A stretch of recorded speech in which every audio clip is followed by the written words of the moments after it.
മൂല്യം കുറയുന്നത് സാധാരണയായി പ്രവാസികൾക്ക് ഗുണമാണ് ചെയ്യാറുള്ളതെങ്കിലും അത് പ്രയോജനപ്പെടുത്താൻ പറ്റാതെ ഇരിക്കുകയാണ് പ്രവാസികൾ ഇപ്പോൾ. മൂല്യം കുറഞ്ഞാൽ സാധാരണയായി പ്രവാസികൾക്ക് കൂടുതൽ പണം നാട്ടിലേക്ക് അയക്കാൻ സാധിക്കുമെങ്കിലും ശമ്പളം ലഭിക്കാത്തതാണ് ഇപ്പോൾ വെല്ലുവിളിയായിരിക്കുന്നത്. പലർക്കും ശമ്പളം ലഭിക്കാൻ മാസാവസാനമോ അടുത്ത മാസം തുടക്കമോ ഒക്കെയാകും. അതുകൊണ്ട് തന്നെ ഇപ്പോൾ നിലവിലെ ഈ സാഹചര്യം ഉപയോഗപ്പെടുത്താൻ അവർക്ക് സാധിക്കുന്നില്ല. അതേസമയം കയ്യിലുള്ള പണമോ അല്ലെങ്കിൽ ക്രെഡിറ്റ് കാർഡ് ഉപയോഗിച്ചോ പണം കടം വാങ്ങിയും ഒക്കെ നാട്ടിലേക്ക് പണം അയക്കുന്നവരുണ്ടെന്നും ധനവിനിമയ സ്ഥാപനങ്ങൾ പറയുന്നുണ്ട്. പക്ഷേ ഇത്തരത്തിൽ പണം അയക്കുന്നവർ വളരെ ചുരുക്കമാണ്.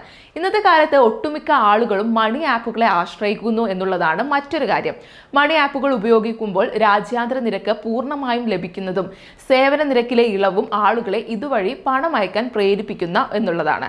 യഥാസമയം അക്കൗണ്ടിൽ പണം എത്തും എന്നുള്ളതും ഇതിന്റെ ഒരു നേട്ടമാണ്. എക്സ്ചേഞ്ചിലൊന്നും പോകാതെ നമ്മുടെ ഫോൺ ഉപയോഗിച്ച് എവിടെ നിന്നും പണം അയക്കാം എന്നുള്ളതാണ് ഇതിന്റെ മറ്റൊരു നേട്ടം. US president Donald Trump visa fees $1,00,000 ആക്കിയതിലെ അസ്ഥിരതയാണ് വിനിമയ നിരക്കിലെ ചാഞ്ചാട്ടത്തിന് പ്രധാന കാരണമായതെന്നാണ് സാമ്പത്തിക വിദഗ്ധർ പറയുന്നത്.